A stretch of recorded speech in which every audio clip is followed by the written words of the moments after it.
आज है 23 अक्टूबर 2025 दिन गुरुवार। वेलकम बैक सुप्रभात न्यूज छत्तीसगढ़। चलिए देखते हैं छत्तीसगढ़ की 25 फटाफट बड़ी खबरों को।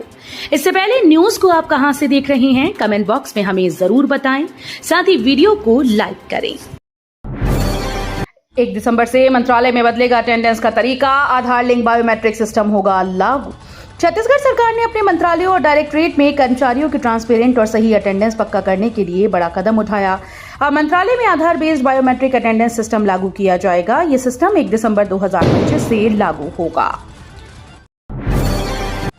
रायपुर दिल्ली के बीच इंडिगो की नई फ्लाइट 26 अक्टूबर से रोजाना उड़ानें होंगी उपलब्ध। रायपुर और दिल्ली के बीच हवाई सफर करने वाले यात्रियों के लिए खुशखबरी है। इंडिगो इस माह की 26 अक्टूबर से दिल्ली रायपुर दिल्ली सेक्टर में नई फ्लाइट शुरू करने जा रही है। कंपनी ने इसके संचालन का प्रस्ताव नागरिक उड्डयन निदेशालय को भेज दिया है। इस नई उड़ान के शुरू होने के बाद रायपुर से दिल्ली के लिए एयर इंडिगो की फ्लाइट रोजाना उपलब्ध होंगी। रायपुर में साफ सफाई हो सकती है इंदौर मॉडल पैटर्न पर, सामान्य सभा में होगी 14 एजेंडों पर चर्चा। रायपुर नगर निगम सभापति सूर्यकांत राठौड़ ने अगली सामान्य सभा की तारीख 29 अक्टूबर को तय की है, जिसमें कुल 14 एजेंडों पर चर्चा के बाद अंतिम मुहर लगेगी। सफाई व्यवस्था में सुधार के लिए इंदौर मॉडल को अपनाने का प्रस्ताव भी एजेंडे में है। महापौर मीनल चौबे के कार्यकाल की ये बजट के बाद दूसरी सामान्य सभा होगी।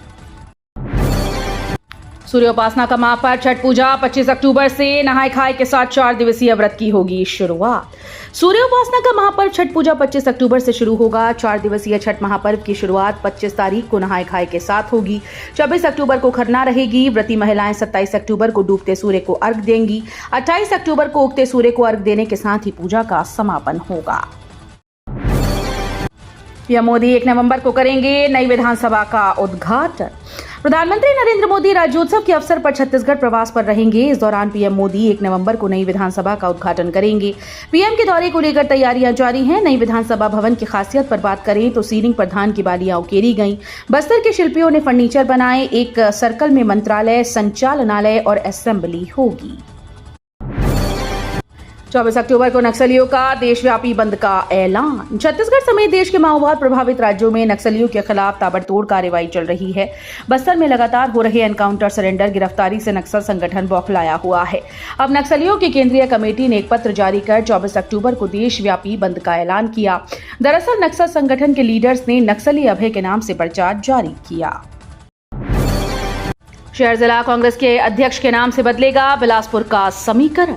बिलासपुर शहर की कांग्रेस की राजनीति से बिलासपुर संभाग की राजनीति भी प्रभावित होती है। इस कारण से अभी बिलासपुर शहर और ग्रामीण जिला अध्यक्षों के चुनाव में कांग्रेस के दिग्गज नेता भी जोर लगा रहे हैं। पर्यवेक्षक की रिपोर्ट पर चर्चा के लिए प्रदेश कांग्रेस अध्यक्ष दीपक बैज, नेता प्रतिपक्ष चरणदास महंत, पूर्व सीएम भूपेश बघेल और पूर्व डिप्टी सीएम टीएस सिंहदेव को दिल्ली बुलाया गया। छत्तीसगढ़ बुजुर्गों के लिए सबसे असुरक्षित हत्या में नंबर 1। छत्तीसगढ़ बुजुर्गों के लिए देश का सबसे असुरक्षित प्रदेश बन गया है। नेशनल क्राइम रिकॉर्ड्स ब्यूरो 2023 की रिपोर्ट बताती है कि राज्य में हर महीने औसतन 6 बुजुर्गों की हत्या हुई। देश भर में सीनियर नागरिकों की हत्या की सबसे ज्यादा दर छत्तीसगढ़ में दर्ज की गई। रिपोर्ट के मुताबिक छत्तीसगढ़ में बुजुर्गों की हत्या की दर 3.6 रही, जो राष्ट्रीय औसत 1.2 से 3 गुना ज्यादा है। भूपेश सरकार में खोले गए स्कूल्स में होगी शिक्षकों की भर्ती। भूपेश सरकार के कार्यकाल में खोले गए स्वामी आत्मानंद अंग्रेजी मीडियम स्कूल में संविदा नियुक्ति अब स्कूल शिक्षा विभाग के अधिकारी करेंगे। इस संबंध में स्कूल शिक्षा विभाग के अवर सचिव ने निर्देश जारी किया है। स्वामी आत्मानंद अंग्रेजी माध्यम स्कूल में कई पदों पर संविदा भर्ती के लिए मानक विज्ञापन प्रारूप जारी कर दिया गया।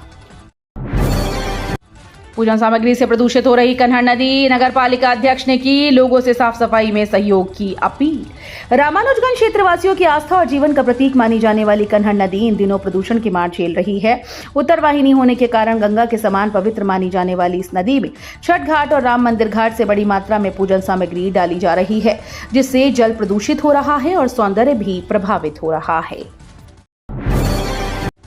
बिलासपुर में रिटायर्ड शिक्षक बच्चों को मुफ्त पढ़ाएंगे।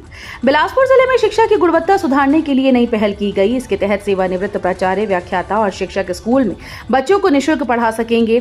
जिला कलेक्टर संजय अग्रवाल ने स्वैच्छिक अध्यापन में शामिल होने वाले शिक्षकों को सम्मानित करने का निर्णय लिया है। कलेक्टर संजय अग्रवाल ने पिछले कुछ वर्षों में सेवानिवृत्त हुए प्राचार्य, व्याख्याता, शिक्षकों और सहायक शिक्षकों से अपील की है। बिलासपुर में थाने के टॉयलेट में सुशासन तिहार का पोस्टर, इसमें पीएम मोदी और सीएम साई की तस्वीर। बिलासपुर के सीपत थाने के टॉयलेट में सुशासन तिहार का पोस्टर लगा दिया गया। इस पोस्टर में पीएम मोदी और सीएम साई की तस्वीर लगी है, जिसे लेकर भाजपाइयों ने थाने का घेराव कर जमकर हंगामा किया। दोषियों पर एफआईआर दर्ज करने के साथ ही टीआई को हटाने की मांग की गई। 48 साल पुराने जर्जर भवन में संचालित हो रहा दुर्ग विश्वविद्यालय, नई बिल्डिंग की दीवार में दरारें सीलन।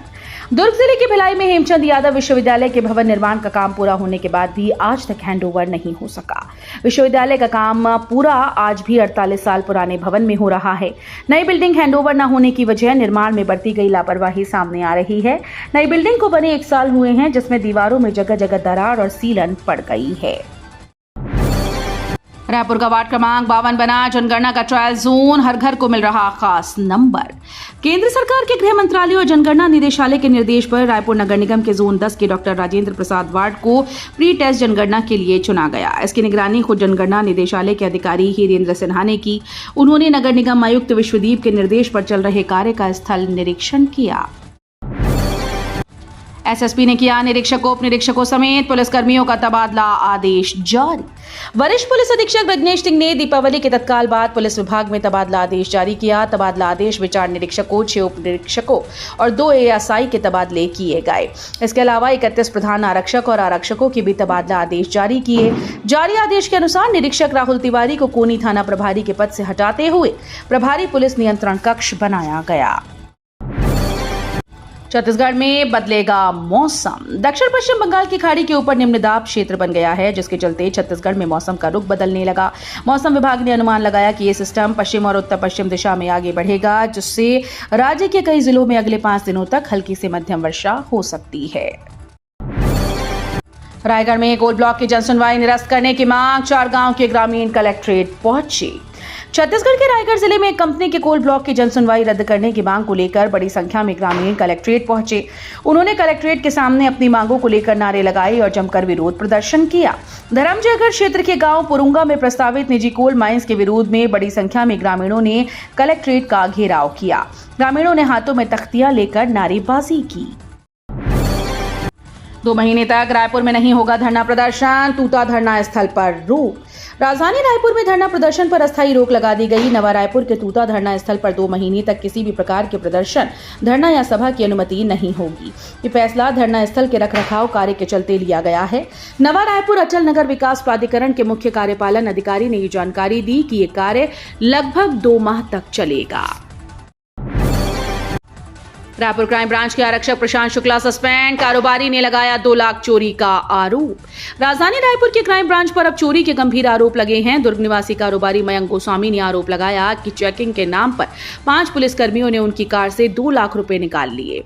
उन्होंने इस संबंध में दुर्ग एसएसपी से शिकायत की, जिसके बाद रिपोर्ट को रायपुर पुलिस को भेजा गया।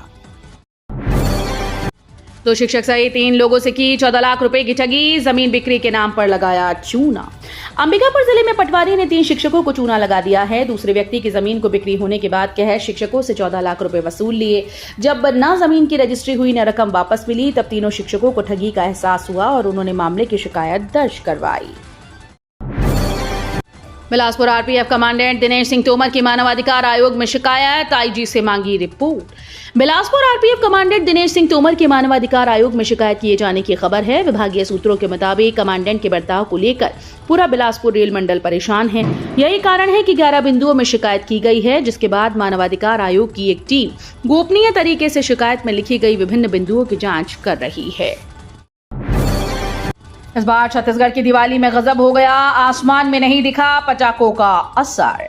छत्तीसगढ़ की राजधानी रायपुर में दीपावली के दूसरे और तीसरे दिन की सुबह सुहानी रही। यहां आसमान में पटाखों का असर बेहद कम नजर आया। सामान्य दिनों की तुलना में आसमान साफ दिखा, वायु प्रदूषण में कमी देखी गई।